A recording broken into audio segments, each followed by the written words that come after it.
Détendez-vous. Vous écoutez la web radio. La web radio de l'IUT du littoral Côte d'Opale.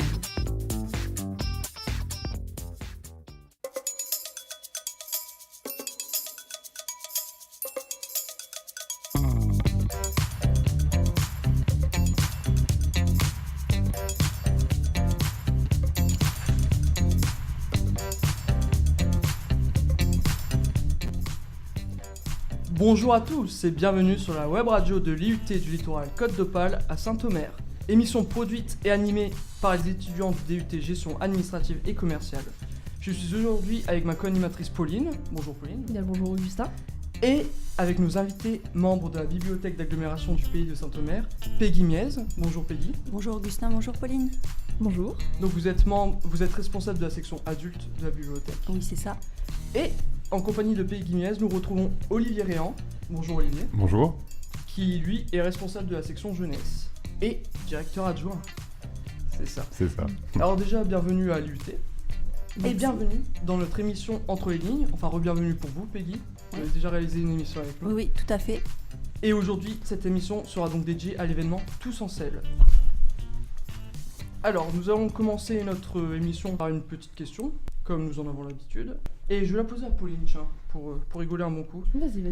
Alors, Pauline, quand a été créée l'association France Terre d'Asile à Saint-Omer? Réponse A, 2010. Réponse B, 2012. Ou réponse C, 2014. Selon moi, ça serait 2012, si je me rappelle du projet qu'on a eu en études courtes. Ah oui, vous avez eu ça, Oui. étude courte. 2012, d'accord. Je vous poserai bien la question, mais je sais que vous connaissez la réponse.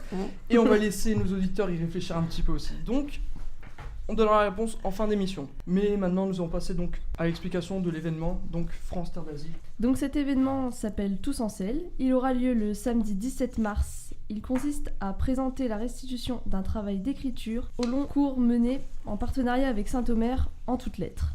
France Terre d'Asile, la section danse du lycée Ribot et la Babso. À l'occasion de cet événement, il sera présenté le recueil réalisé par les jeunes réfugiés, ainsi que les danseurs du lycée Ribot qui ont travaillé dessus depuis janvier, et également une chorégraphie commune nommée En route en selle. Et il sera présent également pour cet événement le poète Christian Degout. Il lira une sélection de ses textes. Mais alors voilà, par rapport à cet événement, êtes-vous en fait à l'origine de ce projet? Donc en fait, le projet il est né à l'initiative de l'association Saint-Omer en toutes lettres, donc qui est menée par Florence Antaz. Elle est venue vers nous comme tous les ans à l'occasion du Printemps des poètes. Et voilà, elle accueillait en résidence Christian Degout, un poète et aussi un passionné de vélo. Et voilà, elle nous a proposé à nous de travailler avec elle. Elle souhaitait travailler également avec l'option danse-art du lycée Ribot et les élèves de Madame Tribala.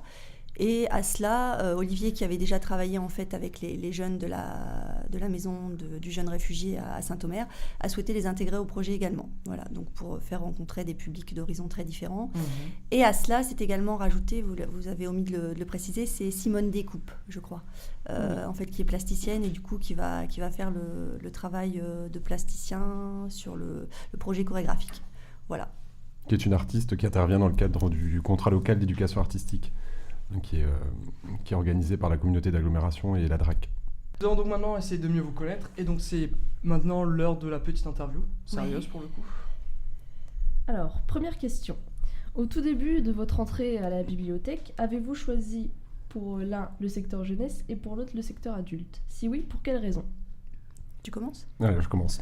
Moi, j'ai plutôt choisi le secteur jeunesse parce que ça correspondait davantage à ma formation. Aussi parce que c'était en adéquation avec mes attentes et ce que j'appréciais dans le monde éditorial en général. La production éditoriale pour la jeunesse est très riche et les maisons d'édition sont de plus en plus nombreuses, donc ça correspondait vraiment à ce que j'aimais. Aussi parce que la médiation et l'animation touchaient davantage un public avec lequel j'étais plus à l'aise, la petite enfance, la jeunesse et l'adolescence. Donc pour moi, c'était un peu plus naturel de me tourner vers la littérature de jeunesse et la médiation pour les jeunes et les adolescents. Vous avez déjà travaillé avec les enfants ou pas? Oui, j'avais déjà pas mal d'expériences préalables. Et ensuite, je m'étais tourné vers plutôt des études en ingénierie pédagogique, donc ça correspondait bien à... Vous êtes resté dans ce que vous connaissiez en fait? Pas forcément, parce que la littérature de jeunesse était pour moi pas très connue au début, il y a 5 ans. Mais j'ai appris sur le tas et j'apprends encore. De toute façon, c'est un métier On apprend toujours. Ouais, exactement. Pour revenir au projet, quel est le vrai but en fait de ce projet ? Alors le but de ce projet, c'est surtout d'accueillir. Donc bon, il y a plusieurs publics, c'est un projet qui permet de croiser les publics avant tout. Donc les jeunes réfugiés de France Terre d'Asile, les lycéens de l'option danse du lycée, et aussi le public de la bibliothèque, et un public qu'on souhaite aussi renouveler et enrichir et élargir. Donc le but premier, c'est d'accueillir sur un projet commun différents publics, faire croiser les compétences et en venir à une restitution commune. Et ça permet d'enrichir également les collections de la bibliothèque, car à chaque projet, on accueille un public spécifique et on essaie de mettre en adéquation nos collections avec ces publics.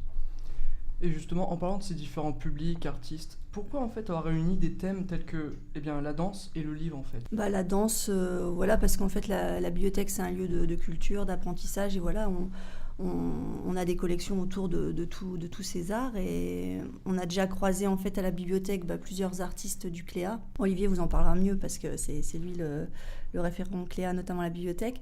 Mais là on reçoit Simone Descoupes, donc artiste du Cléa. On a déjà reçu un sérigraphe, Stéphane Hoffmann, Christine également, Charpentier, qui n'était pas artiste Cléa, qui n'était pas artiste Cléa, mais qui était conteuse et qui travaillait aussi avec les jeunes de France Terre d'Asile, et j'en ai omis un. Stéphane Hoffmann pour la sérigraphie l'année dernière. En fait, on aime à relier le livre à plusieurs pratiques culturelles.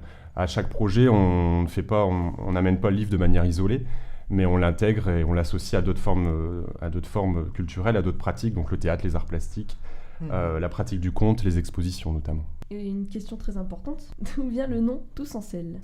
Tous en selle, on l'a trouvé à la collégiale en fait avec Florence et nous à la bibliothèque. Tous en selle parce qu'en fait l'idée c'est Christian Degout est passionné de vélo, et donc comme l'idée c'est de pédaler, de respirer, d'écrire, et que tout au mois de mars justement vous allez pouvoir, les usagers de la bibliothèque vont pouvoir venir à la bibliothèque en salle patrimoniale faire du vélo et écrire. En fait, il y aura 5-6 vélos qui seront disposés en salle patrimoniale, sur home trainer. Voilà, vous allez pouvoir pédaler et vous mettre en selle. Voilà, c'est Tous en selle, c'était... C'est bien trouvé. Voilà. C'est pour accueillir tout le monde, voilà. Et pour conclure cette petite interview, si vous deviez décrire cet événement en juste quelques mots ? Échange, partage. Bonne humeur, dynamisme, humour, parce que les séances en fait entre justement les jeunes du lycée Ribot et les jeunes de France Terre d'Asile sont juste... là on en a eu un cette semaine qui était vraiment super quoi. Il y a un très bon échange, très bon contact et beaucoup de bonne humeur. Ambiance venant. Voilà. Alors maintenant nous allons passer à la petite boîte à quiz, donc la petite interview un peu moins sérieuse pour le coup. Alors déjà je vais vous demander si vous voulez bien vous prêter au jeu. Oui, non. Ah non. De mauvais souvenirs de la dernière fois, je pense. Et oui, j'avais oublié, vous avez droit à un petit joker si vraiment vous voulez pas répondre à une question, mais... Ok. Vous l'avez utilisé la dernière fois, il me semble, le joker. Je l'ai utilisé parce que, je me rappelle même pourquoi, c'était une histoire insolite avec un lecteur très bizarre et j'en avais plein et ça m'est pas revenu. Oui, voilà, c'est vrai. Plein en tête. Ce qui était dommage d'ailleurs, donc si jamais vous voulez vraiment nous la dire, vous pouvez maintenant. Je sais pas. Alors, on va commencer par une question simple. Quel livre aimeriez-vous avoir avec vous si vous étiez perdu sur une île déserte ? Moi, ce serait le livre 100 ans de solitude. Parce que déjà, il est très long, donc ça me permettrait de pas trop m'ennuyer sur cette île déserte. Et c'est parce que c'est un livre qui fait vraiment voyager à travers le temps et à travers des générations. Moi, je dirais que c'est Au bonheur des dames de Zola, parce que en fait, c'est un des premiers livres que j'ai lu, un classique, un grand classique au collège, et qui m'a fait vraiment aimer la littérature encore plus que je ne l'aimais déjà. Voilà. Si vous deviez écrire un livre aujourd'hui, quel en serait le titre ? Le premier jour du reste de ma vie. Facile. J'aime bien. Ah ouais. Alors moi, comme je travaille sur le sujet en ce moment, et je pense que j'en avais déjà parlé la fois dernière, je sais plus, parce que je crois que j'ai déjà eu la question, je vais essayer de pas redire la même chose. Je pense que j'avais parlé de bienveillance, mais je dirais que ce serait quelque chose dans le zen, le bien-être, la bienveillance. Le zen ou la bienveillance. Quel est le livre le plus insolite que vous ayez lu ? Moi, ce serait... c'est un livre que j'adore et que je relis très souvent. C'est La cantatrice chauve de Ionesco. Voilà. Moi, ce serait un livre qui me fait... c'est de l'humour noir, en fait, c'est un livre de Jean Telet, Le magasin des suicides. Ah bah c'est gay. Oh. Voilà. Non, mais en fait, c'est de l'humour noir, en fait. Ah oui. Voilà. Et si vous deviez être un poète, en fait, lequel seriez-vous ? Un poète le moins connu possible pour pas être embêté. Ouais, c'est pas Je pense facile, qu'on ça. s'improvise pas poète, donc ouais. non, j'arrive pas, je pourrais pas. C'est pas facile comme question. Après, il y a des poètes qu'on aime, qu'on apprécie, mais se dire... Puis avant de répondre à la question, il faudrait qu'on cherche sa biographie aussi, parce qu'il y a certains poètes qui ont quand même des vies assez trépidantes, donc non, j'ai pas envie, vous me piégez là, donc je répondrai pas. Joker. Non, je le garde C'est pour le après. Joker. Ah, donc on garde le Joker. Quelle est selon vous la plus belle poésie que vous ayez lue? Moi, c'est la poésie de Baudelaire. C'est assez classique, mais surtout la poésie qui est de Baudelaire mise en musique par Georges Chelon. Plus belle. En fait, qui m'ont touchée, je dirais, j'aime bien Christian Bobin. Et puis Ludovic de Grotte, peut-être un auteur qu'on avait reçu justement il y a quelques années à la bibliothèque, qui était vraiment dans l'écriture de l'intime, l'écriture de soi. Il avait écrit, c'était Monologue, voilà, de Ludovic de Grotte. Une question plutôt facile. Quelle association locale connaissez-vous? Eh bien, l'association Saint-Omer en toutes lettres, qui est à l'initiative de ce projet Tous en selle. Vous en faites partie de cette association? Non, mais Non, on y œuvre non. activement en tant que partenaire. C'est vrai qu'on est amené à se rencontrer. Vous faites partie d'une autre association ou pas? On fait partie de l'association La Comédie de l'A, Ouais. qui est une association aussi sur l'Audomarois, qui vise à proposer des parcours culturels et des visites et des clés de lecture aux programmations des différentes structures culturelles de l'Audomarois. Ça reste dans votre domaine. Voilà. Ouais, tout à fait. On n'est Là. pas très sportif, par exemple. On ne fait pas partie d'une association sportive. Pas encore. Pas encore. Il est jamais trop tard pour s'y mettre. Et donc, en fait, vous êtes parvenu à bout de cette petite boîte à quiz, sans Joker en plus. Comme quoi, voilà, c'était pas pas si terrible. mal. Et on avait posé une question en début d'émission à Pauline Oui. et à nos auditeurs. Et donc, je vais donner la réponse. Donc, la question, c'était quand a été créée l'association France Terre d'Asile à Saint-Omer? Donc, c'est soit 2010, soit 2012, soit 2014. Tu avais répondu. 2012. Et pour vous, c'est? C'est 2012, ouais. 2012, ouais. Et donc, la réponse est... C'est 2012, vraiment, de toute façon. Ça a été créé le 1er septembre 2012. Corrigez-moi si je me trompe. Et donc, son activité principale est l'hébergement social, donc pour adultes et familles en difficulté, et autres hébergements sociaux. On sait qu'au 1er janvier 2018, cet établissement emploie beaucoup de monde, entre 50 et 99 salariés. C'est large, mais Ouais. voilà. Et 2012, c'est un peu la date c'est à partir de ce moment-là que la bibliothèque est allée frapper à la porte de France Terre d'Asile à Saint-Omer pour commencer des projets, pour faire se rencontrer nos publics.